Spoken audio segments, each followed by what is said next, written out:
There's a big difference between pressure and attention, and most people confuse the two. Attention is flattering, it's addictive. Pressure is quiet, relentless, and unforgiving. It shows up at 2 when there's no audience, no applause, and no one to reassure you that you're doing the right thing. The kind of woman I'm talking about doesn't mistake attention for importance. She's not energized by being seen, she's steady when things are unseen. When scrutiny increases, a lot of people start performing. They curate themselves.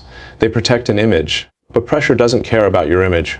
Pressure only responds to competence, calm, and consistency.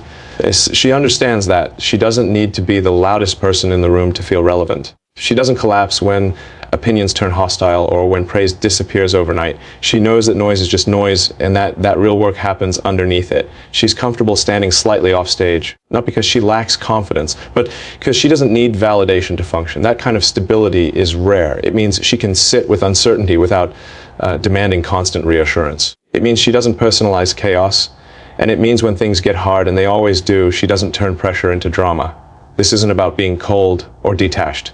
It's about being grounded, about knowing who you are when everything external is unstable. In high-pressure environments, emotional volatility is expensive. It slows decisions. It clouds judgment. She understands that calm is not passive. It's a strategic advantage, because when the spotlight fades and the weight remains, the only thing that matters is whether you can stand steady without being seen. One of the fastest ways to lose respect in any serious environment is to stop thinking for yourself. Agreement is easy. Nodding along is easy. What's hard and what actually matters is independent thought. The kind of woman I'm describing doesn't outsource her thinking to trends, group opinion, or whoever happens to be the loudest in the room. She listens, she processes, and then she decides. Not emotionally, not impulsively, intentionally. She's not contrarian for sport, and she's not agreeable for comfort. If something doesn't make sense to her, she'll say it calmly, clearly, without needing to win the moment. That's important because real progress doesn't come from echo chambers. It comes from friction that sharpens ideas instead of breaking people. She understands the difference. Intellectual independence also means she's not threatened by disagreement. She doesn't confuse being challenged with being disrespected. In fact, she expects challenge. She knows that the fastest way to improve any idea is to pressure test it. And she's secure enough to change her mind when the data changes without turning it into a personal crisis. What's rare is that she doesn't need permission to think. She doesn't look around the room to check what's safe to believe. That kind of self-trust creates real alignment, not artificial harmony. You can build something with that. You can move fast with that. You can have hard conversations without everything collapsing. This isn't about intelligence in the academic sense. It's about clarity, about having an internal compass strong enough to operate when external signals are noisy or misleading. When someone can stand in uncertainty and still think clearly, they become an anchor, not a variable. Because when the future is unclear, independent thinking isn't optional, it's survival. Intensity has a way of revealing things fast. It compresses time. It strips away performance and exposes how someone actually functions when the stakes are high and the margin for error is thin.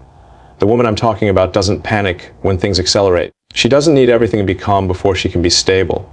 Stability is something she brings with her. High-pressure environments come with uncertainty, reversals, and moments where there's no clear answer, only trade-offs. A lot of people interpret that as stress. She interprets it as the job, when plans change overnight, when outcomes are unclear, when the load is heavy. She doesn't internalize it as chaos. She stays present. She doesn't spiral, and she doesn't demand certainty where none exists. That kind of emotional steadiness isn't about suppressing feelings. It's about not letting emotions hijack decisions. She can acknowledge frustration without amplifying it. She can experience fear without letting it dictate behavior. That matters because volatility is contagious. One unstable reaction can ripple outward and distort everything around it. She understands that calm is not passive, it's active restraint. What really stands out is that she doesn't need to be managed emotionally. She self-regulates. She doesn't require constant reassurance, conflict, or drama to feel engaged. When things are difficult, she leans in instead of pulling focus. She knows that not every moment needs commentary and not every problem needs an emotional response before a rational one.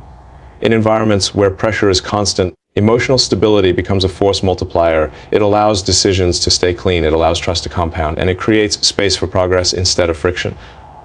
Because when everything feels urgent, the person who can stay steady becomes indispensable. There's a subtle but important difference between building a life around appearance and building a life around purpose. One is optimized for how things look from the outside.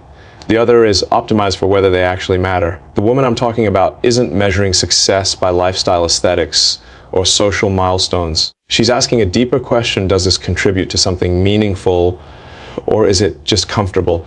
She's not uninterested in comfort, she just doesn't prioritize it when it conflicts with progress. Long-term missions are messy, they're inefficient. They often require sacrifice without immediate payoff. She understands that fulfillment doesn't come from constant ease. It comes from being useful in a way that aligns with her values. That perspective changes how someone shows up every day. What's striking is that she doesn't confuse business with purpose. She's selective. She knows why she's doing what she's doing, and she doesn't need external validation to keep going. When things get difficult, and they will, she doesn't ask, "Is this still fun?" She asks, "Is this still worth it?" That shift in mindset makes endurance possible. She's also not chasing a predefined script of what success is supposed to look like. She's willing to operate outside conventional timelines and expectations.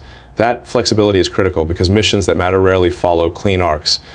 They require patience, recalibration, and the ability to stay engaged even when the rewards are delayed or invisible. This isn't about ambition for its own sake. It's about alignment, about waking up and knowing that your effort is pointed in the right direction, even if the path is uncomfortable.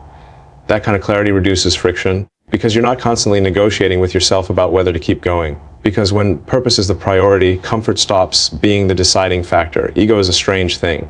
In small doses, it can push you to aim higher. In excess, it becomes friction inside teams, inside relationships, inside decisions.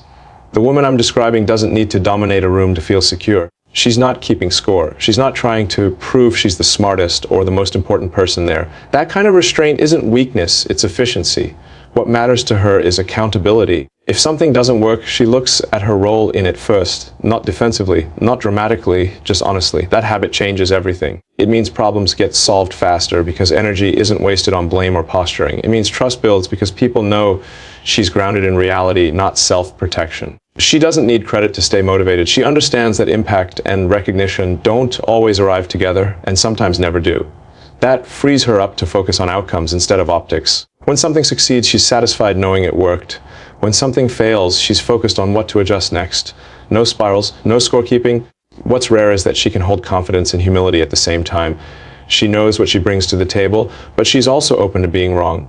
When new information shows up, she updates her thinking without turning it into an identity issue. That flexibility is critical in environments where learning speed matters more than being right. Low ego doesn't mean low standards. It means the standards are applied inward before they're projected outward. That creates a kind of quiet reliability. You can depend on it. You can build around it, and you don't have to manage it. Because when accountability is automatic, progress stops fighting resistance. There's an assumption that proximity means dependency. That being close to someone operating at scale somehow requires shrinking yourself. That's not how this works. The woman I'm talking about isn't looking to be carried, rescued, or absorbed. She's already moving. She has her own trajectory, her own standards, her own work. Not as a performance, but as a baseline. What makes this powerful is that there's no competition in it. She's not trying to outpace or outshine anyone. She's focused on progress, not comparison. That creates a dynamic where growth happens in parallel instead of in opposition. Two people moving forward, not tugging at each other for position. That's rare, and it's necessary when the environment doesn't slow down. She understands that growth isn't linear. There are seasons where one person accelerates while the other consolidates. She doesn't panic when that happens. She doesn't interpret temporary imbalance as a threat. She knows that long-term alignment isn't about matching speed every moment. It's about moving in the same direction over time. What really matters is that she's adaptable without being unanchored. As circumstances change, she updates her approach, learns fast, and evolves without losing herself in the process. That flexibility allows both people to expand instead of negotiating limits. There's no need to dim anything to make it work. She's not asking for permission to grow, and she's not asking anyone else to slow down. That mutual independence creates trust. You know, the relationship isn't built on dependence, it's built on choice. On two people choosing to keep building, even as the scale increases. Because the strongest partnerships aren't about standing in someone's shadow, they're about growing side by side without losing momentum.